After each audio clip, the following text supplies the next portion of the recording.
রাসূল করিম সাল্লাল্লাহু আলাইহি ওয়াসাল্লাম বলেন, মানুষের যত কি হয় বয়স বাড়ে তার আশা আকাঙ্ক্ষাগুলো তত বেশি যুবক হতে থাকে। তার হায়াত বাড়ে, সে বুড়া হয়, কিন্তু তার আশা আকাঙ্ক্ষাগুলো কি হয়? যুবক হয়।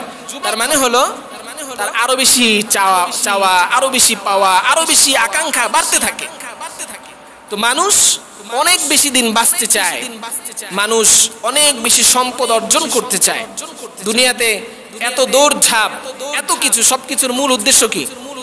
বেশি সম্পদশালী হওয়া, অনেক ভালো থাকা। আল্লাহ রাসূল সাল্লাল্লাহু আলাইহি ওয়াসাল্লাম বলেন, মান সাররাহু, যে ব্যক্তি এটা চায়, আইয়ুবসাতা লাহু রিজকুহু, যে আল্লাহ তাআলা তার রিজিককে কি করে দেন? বাড়ায়া দেন, তার সম্পদ বাড়ায়া দেন। ওয়া ইউনসা লাহু ফি আসারি, এবং তার হায়াতকে দীর্ঘ করে দেন। কেউ যদি এটা চায়, ফালইয়াসিল রাহিমা, সে যেন আত্মীয়তার সম্পর্ককে বজায় রাখে। তার মানে আপনার যদি রিজিক কি চান? বাড়াতে চান, আপনি যদি আপনার সম্পদ বাড়াতে চান, আপনার হায়াত বাড়াতে চান, তাহলে মাধ্যম হচ্ছে আত্মীয়তার সম্পর্ক ঠিক রাখা, আত্মীয়তার সম্পর্ক বজায় রাখা। হযরত আব্দুর রহমান ইবনে আউফ রাদিয়াল্লাহু আনহু সাহাবায়ে কেরামদের মধ্যে অনেক বড় ব্যবসায়ী ছিলেন, অনেক বেশি সম্পদের অধিকারী ছিলেন। রাসূল করিম সাল্লাল্লাহু আলাইহি ওয়াসাল্লামের সাহাবীরা যখন মক্কা থেকে হিজরত করে মদিনায় আসছে, তো মদিনায় আসার পরে আল্লাহ রাসূল সাহাবীদের মধ্যে নসিহত করলেন, ওয়াজ করলেন যে তোমরা এই মুহাজির সাহাবীদেরকে সাহায্য করো। তখন একজন আনসার সাহাবী দাঁড়িয়ে গেলেন, ইয়া রাসূলুল্লাহ, ইয়া হাবিবাল্লাহ, আমাকে একজন সাহাবী দেন। তখন আব্দুর রহমান ইবনে আউফ রাদিয়াল্লাহু আনহুকে ওই আনসার সাহাবীকে দিয়ে দিলেন যে তুমি এর দেখাশোনা করো।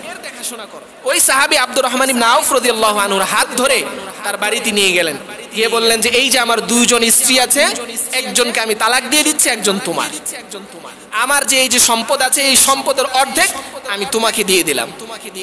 আব্দুর রহমান ইবনে আউফ রাদিয়াল্লাহু আনহু বললেন, আল্লাহুম্মা বারিক ফি রিজকি, আল্লাহুম্মা বারিক ফি যাওজাতিক, আল্লাহ তাআলা তোমার সম্পদেও বরকত দিক, আল্লাহ তাআলা তোমার স্ত্রীকেও বরকত দিক। আমার এগুলো কিছুই লাগবে না, আমাকে 10 দিরহাম দাও আর বাজারের রাস্তাটা আমাকে দেখায়া দাও।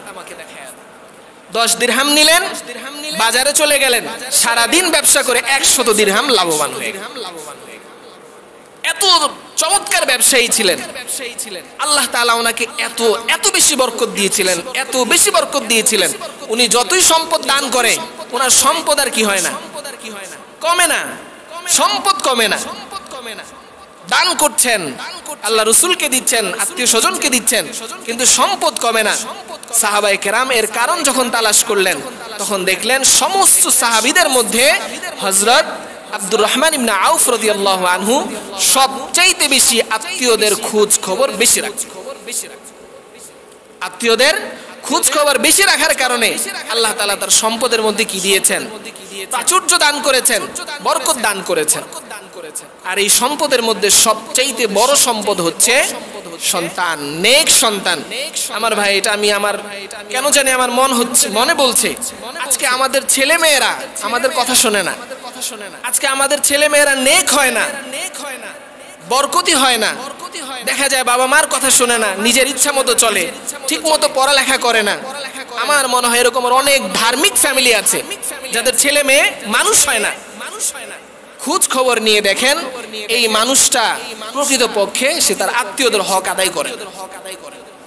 অনেক মানুষ আছে দেখবেন তাদের নিজেরা ভালো চলে না, কিন্তু সন্তানগুলো, যেই কয়টা সন্তান আছে সবাই মাশাআল্লাহ বাবা মার খোঁজ খবর রাখে, ভালো এস্টাবলিশ হয়েছে, তারা ভালো কিছু করছে।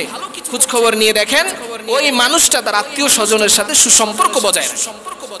তো এই জন্য যদি নেক সন্তান চান, আপনি চান যে আপনার সন্তানগুলো কি হোক, ভালো হোক, আপনাদের খেয়াল রাখুক, ভালো কাজ করুক, সমাজে প্রতিষ্ঠিত হোক, তাহলে অবশ্যই আপনার উচিত আত্মীয়তার সম্পর্ককে বজায় রাখা। আমি যদি আত্মীয়তার সম্পর্ক বজায় না রাখি, লস্কার। আমার রাসূল করিম সাল্লাল্লাহু আলাইহি ওয়াসাল্লামের ভয়ঙ্কর হুঁশিয়ারি, লা ইয়াদখুলুল জান্নাতা কাতি'। আল্লাহ রাসূল বলছেন, যারা আত্মীয়তার সম্পর্ক ছিন্ন করে তারা কখনোই জান্নাতে যেতে পারবে না। তারা জান্নাতে যেতে পারবে না যারা আত্মীয়তার সম্পর্ক ছিন্ন করে, আত্মীয়দের সাথে খোঁজ খবর না রাখে। হযরত শামসুদ্দিন যাহাবী রাহিমাহুল্লাহ আমাদের হানাফি মাযহাবের অনেক বড় ইমাম, উনি একটা ঘটনা লিখেছেন। এক হাজী হজ করতে আসছে। আগের জামানায় তো মানুষের দিনার এবং দিরহাম ছিল। দিনার দিরহাম পোটলা অনেক কি হয়ে যেত, বড় হয়ে যেত। তো এক হাজী হজ করতে আসছেন। আসার পরে তো উনি আরাফা মুজদালিফায় তো অনেক জ্যাম হয়, অনেক ভিড় হয়। উনি ভাবলেন যে আমার কিছু টাকা আমি একজনের কাছে আমানত রাখি, এরপর হজ যখন সম্পাদন হবে তখন এই টাকাটা আমি নিয়ে মদিনায় যাব। তো ওনার 1000 দিনার মানে হচ্ছে স্বর্ণ মুদ্রা, যেটা বর্তমানে প্রায় 20-30 লাখ টাকার মতো হবে।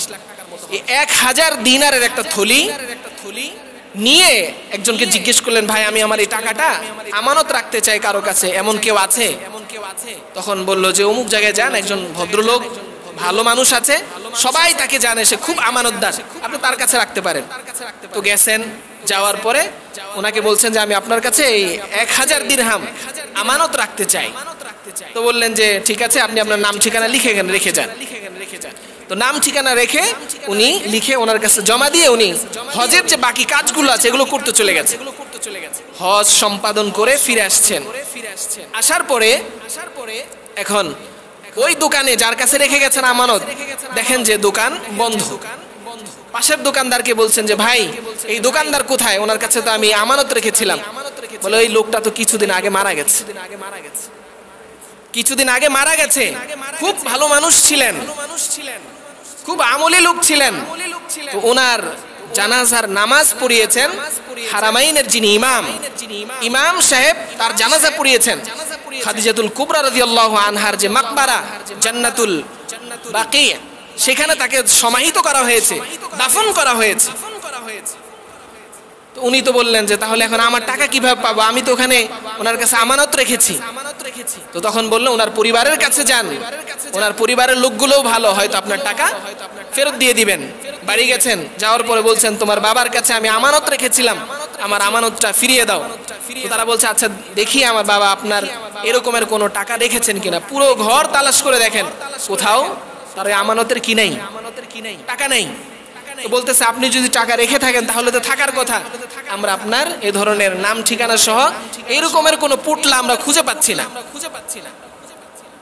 বেচারার মন খারাপ হয়ে গেছে যে আমার 1000 দিরহাম, আমি যে মদিনায় যাব, সফর করব, আমার তো আর টাকা পয়সা না, আমি কিভাবে মদিনায় যাব? তো মন ভেঙে গেছে।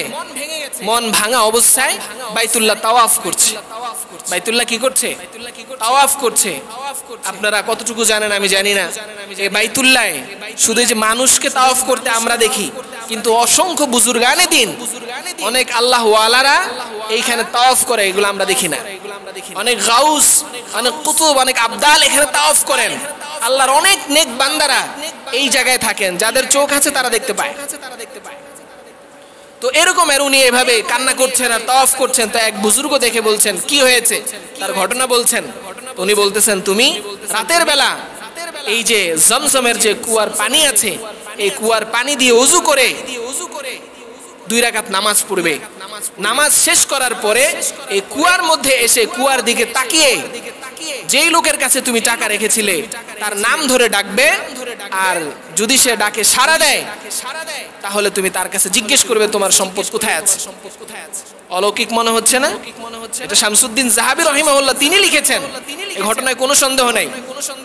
তো উনি বলছেন যে এই লোকটা তাই করেছেন।